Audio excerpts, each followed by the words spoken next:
Great Nicobar में mega अवसंरचना परियोजना को जो है मंजूरी दी है। तो और यहाँ बोला गया है कि एनसीटी द्वारा ये बोला गया है कि यहाँ पर किसी भी प्रकार के हस्तक्षेप से इनकार करते हैं। तो ये एनसीटी क्या है और ग्रेट निकोबार में मेगा अवसंरचना परियोजना को मंजूरी दी गई है, इसके प्रमुख बिंदुओं पर आज हम चर्चा करते हैं। एनसीटी नेशनल ग्रीन ट्रिब्यूनल, जिसकी स्थापना 18 अक्टूबर 2010 को की गई थी, जो एक सांविधिक संस्था है। ठीक है, कैसी संस्था है? तो एक सांविधिक संस्था है। ठीक है, इसके बारे में तो बात हो गई। जो ग्रेट निकोबार मेगा अवसंरचना परियोजना, इसकी शुरुआत कब हुई थी? आपके 2021 में हुई थी। ठीक है, और कौन कर रहे थे इसका क्रियान्वयन? तो अंडमान निकोबार द्वीप समूह एकीकृत विकास निगम। ठीक है, तो इस परियोजना को जो मंजूरी दी गई है, इसको लाने का उद्देश्य क्या है? तो वहां पे बोला गया है कि बड़े सामरिक और आर्थिक केंद्र में इसे बदला जाएगा। बड़ा सामरिक और आर्थिक केंद्र में बदला जाएगा, मतलब कि एक रणनीतिक क्षेत्र के रूप में जो है इसका विकास किया जाएगा। अच्छा, तो जो ग्रेट निकोबार की अगर मैं भौगोलिक स्थिति की अगर बात करूं, तो जो ग्रेट निकोबार है वो बंगाल की खाड़ी में दक्षिण हिंद महासागर में स्थित है। ठीक है, आप अगर देखोगे इसकी लोकेशन, तो ऊपर जो है अंडमान है और नीचे क्या है आपका? निकोबार है ना। तो जो निकोबार है वो इंडोनेशिया के सुमात्रा द्वीप से मात्र 90 किलोमीटर दूर है ना, और इन दोनों के बीच में कौन सी है? मलक्का जल संधि स्थित है ना। दोनों के बीच में मलक्का जल संधि मतलब वैश्विक व्यापार, ऐसे ही बढ़ जाएगा। दूसरी अगर मैं बात करूं भौगोलिक के रूप में, तो यहाँ पर जो है 200 सेंटीमीटर से अधिक बारिश होती है ना। और तीसरा कि भूमध्य रेखा के समीप है। अब भूमध्य रेखा के समीप है और कहना चाहिए 200 सेंटीमीटर से अधिक बारिश होती है, तो यहाँ पे उष्णकटिबंधीय पर्णपाती और सदाबहार के साथ मैंग्रोव वन भी पाए जाते हैं। ठीक है, तो इसकी भौगोलिक स्थिति हो गई। ग्रेट निकोबार में 166 वर्ग किलोमीटर का जो एरिया है ना, तो उसके 130 वर्ग किलोमीटर एरिया पे जो है 166 वर्ग किलोमीटर का जो एरिया है, उसके 130 वर्ग किलोमीटर जो क्षेत्र है उसको जो है विकसित किया जाएगा। विकसित कैसे किया जाएगा? ट्रांसिपोर्ट जो है, ट्रांसिटमेंट पोर्ट का निर्माण किया जाएगा।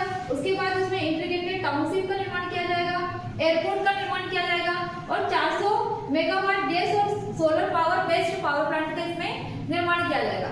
अच्छा, तो इसके क्षेत्र का विकास किया जाएगा, तो उसका मतलब कहना चाहिए फायदा क्या होगा, प्रॉफिट क्या होगा, है ना।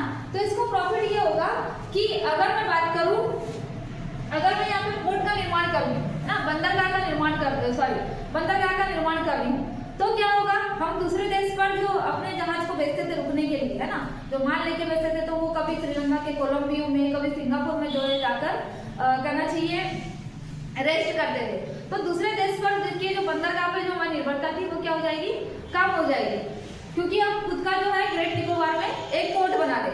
दूसरा कि हम यहाँ पे इंटीग्रेटेड टाउनशिप का निर्माण कर रहे हैं, मतलब कि हमारी जो नौसेना है उसकी शक्ति को बढ़ावा मिलेगा। कैसे?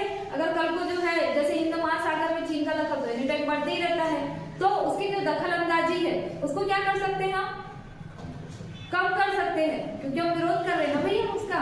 तो यहाँ पे जो है सामरिक दृष्टि से रक्षा आपूर्ति, रसद की आपूर्ति हो सकती है। ठीक है, दूसरा कि अगर यहाँ एयरपोर्ट बनता है तो पर्यटन क्षेत्र को बढ़ावा मिलेगा, मतलब आर्थिक स्थिति ऐसे भी बढ़ जाएगी। इसके अलावा कि हम जो है सोलर पावर प्लांट बना रहे इसका मतलब कि हमारी जो जब हम उस क्षेत्र का विकास करेंगे तो उस क्षेत्र के विकास के लिए हमको एनर्जी चाहिए। भूमध्य रेखा के पास स्थित है तो ऑटोमेटिक जो है एनर्जी के हम दूसरे करना चाहिए स्टेट पर, है ना, निर्भरता जो है कम हो जाएगी, तो रक्षा आपूर्ति बढ़ेगी, पर्यटन, दूसरे देश के जो बंदरगाह उस पर निर्भरता कम हो जाएगी, और मलक्का जल संधि से के पास में स्थित है ना, तो वैश्विक व्यापार बढ़ेगा। वैश्विक व्यापार मतलब दक्षिण पूर्वी एशिया की अगर मैं बात करूँ, दक्षिण पश्चिमी एशिया की मैं बात करूँ, तो दोनों क्षेत्र का जो व्यापार है वो बढ़ेगा, है ना। हिंद महासागर, प्रशांत महासागर से कनेक्टेड हो जाएगा ये चीज। ठीक है, तो ये फायदा तो होगा। अब बात ये उठती है कि सरकार, पर्यावरणविद द्वारा यहाँ लगातार प्रोटेस्ट किया जा रहा था। क्यों किया जा रहा था?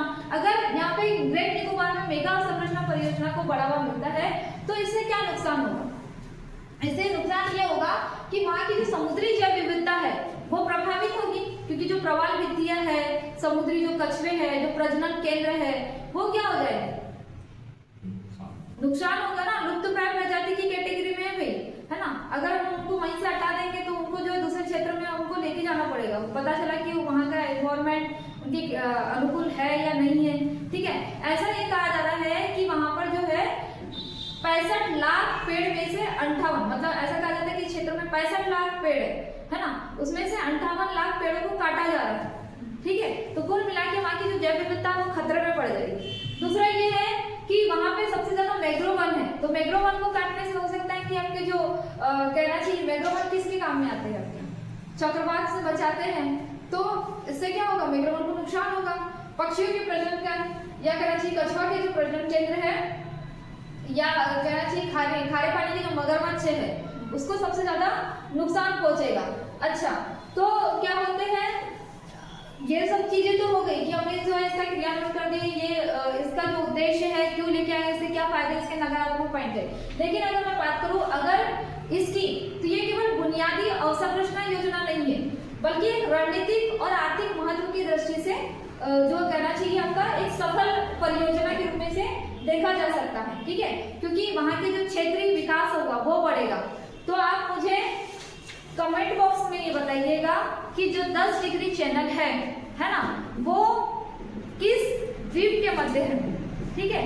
उत्तरी अंडमान में जो 4 द्वीप है उसके किसके मध्य में है, तो 10 डिग्री कमेंट बॉक्स में बताइएगा कि जो 10 डिग्री चैनल है वो किसके मध्य में है, ठीक है। Thank you.